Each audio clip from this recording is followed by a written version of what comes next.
All right, think about all that stuff you rake up in your yard every fall. Acorns, right? Well, what if I told you that's not just yard waste, that's a forgotten superfood. And today, we're gonna dive into the lost art of turning that humble, bitter acorn into some seriously delicious bread. And look, that's not some kind of exaggeration. It's the real deal.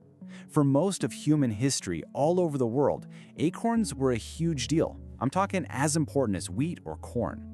They're just jam-packed with good fats, protein, and those complex carbs we're always looking for. It's this massive, totally free food source, just hiding in plain sight. So that's the big question, right? If they're so great, so nutritious, why aren't we all eating them? What's the catch? Well, if you've ever been that curious kid who actually tried to bite into a raw one, you already know the answer. It is just an awful, bitter, mouth-puckering experience. Not good. Yeah, the villain in this story is a compound called tannin or tannic acid. It's basically the oak tree's natural defense system. It's the tree screaming, "Don't eat me." And it's not just about that awful taste. In really large quantities, it can actually mess with your stomach and kidneys. So this is the chemical wall standing between us and this amazing food. But here's the secret. Here's the simple little piece of science that our ancestors figured out and that unlocks this whole thing. Those tannins, they're water-soluble. They just dissolve in water, which means we can literally just wash them out. That's it. This is the entire basis for an ancient process called leeching, and it's how we get from a bitter nut to amazing food. Okay, so here's the game plan. We're gonna walk through this step by step. We'll start with the harvest, then get into processing the nuts, tackle the big decision of how to leach them, and finally, turn it all into flour. Let's do it. All right, step one, the harvest. First things first, you gotta go out and actually gather the acorns. But here's the thing, not all oak trees and not all acorns are created equal, especially when you're the one doing the work. And what's so cool is that the tree basically tells you everything you need to know. You just have to look at the leaves. See, white oaks, they've got these rounded leaf lobes. Their acorns are way lower in tannins, which means a lot less processing time for you. Then you've got red oaks with the pointy leaves. Their acorns are much more bitter, a lot more tannins, but they do store longer.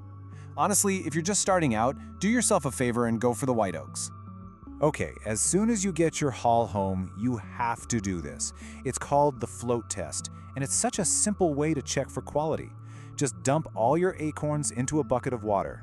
The good ones, the dense, healthy nuts, they'll sink to the bottom. But the ones that float, yeah, those are duds. They've probably been eaten by a weevil or they've started to rot. So sinkers are your keepers, and the floaters, they can go straight to the compost.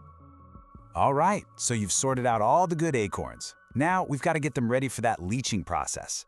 We need to break them down so the water can actually get in there and do its magic. You can't just, toss a whole acorn in a jar and call it a day. This is basically a three-part process. First, you gotta shell them. Just crack that outer shell, a hammer, a rock, whatever works. Second, you peel off that little papery skin inside. It's called the testa, and it holds on to a ton of bitterness, so you want that gone. And finally, the really crucial part, you have to grind up the nut meat.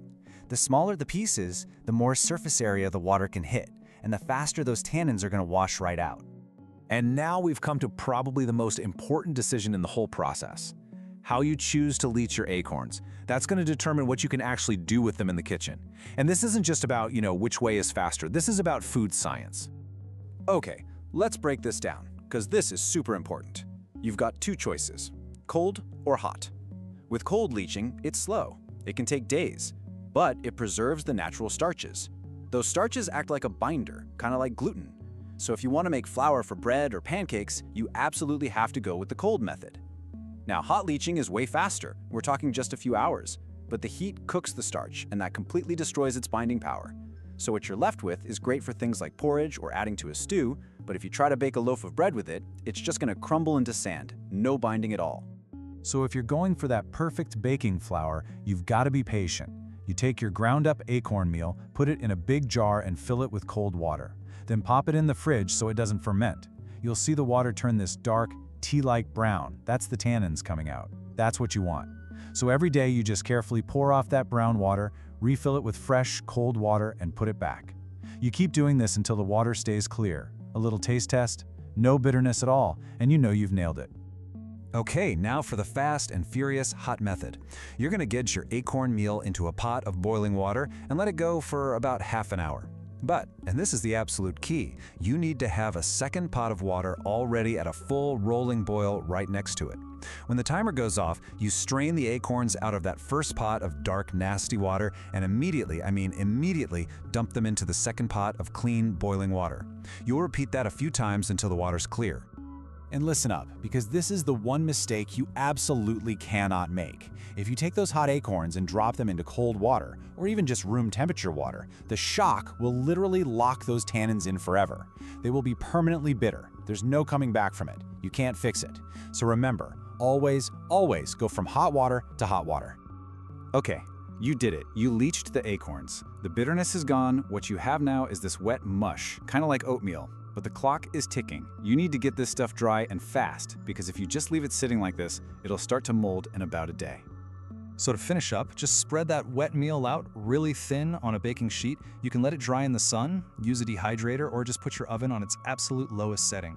Once it's completely, totally bone dry, you can grind it up into a beautiful fine flour. A blender or a coffee grinder works great for this. And one last pro tip, acorn flour is high in natural fats, which means it can go rancid. The best way to store it is in the freezer. It'll last pretty much forever in there. And you know, after all that work, the harvesting, the float test, all the cracking and peeling and that patient leaching, this is the payoff. The first time you make a warm pancake from flour that came from nuts that you gathered yourself, you get it. You realize that all that bitter work was so worth it. It's an incredible feeling.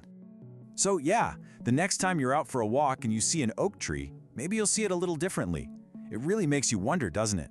With just a little bit of old knowledge, what other amazing, forgotten skills and resources are just waiting to be rediscovered right there in your own backyard?